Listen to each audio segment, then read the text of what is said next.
Yes, Alex. You're That's right. Good teacher. boy. Alex describing objects. Alex saying, Polly want more than a cracker. Is what you want? I want banana. Carrot. Good birdie. I want corn.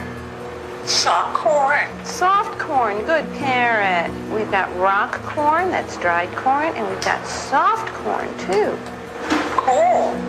It's cold. Yes, it's cold. It's from the refrigerator. Go pick up corn. Well, no, I'm not going to pick up the corn you threw down. Using his beak, he could tell you what matter objects were made of. What's your Rock. Good boy. Rock. What matter? What matter, Alex? Wood. Wood. That's Good right. boy. Whoa. That's right. Whoa. And amazingly, on a tray, he could tell you the number of squares from the number of balls, the number of each color. How many blue blocks?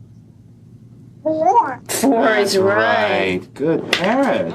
He's choosing from among all the possible answers. Remember, he sees this object. If he was giving a knee-jerk response, he would say paper every time he saw this thing. He tried to restrain himself when student parrots like this one got it wrong. What matter? Then Alex would interject with his equivalent of duh. What matter? What? As parrots go, he was simply Einstein.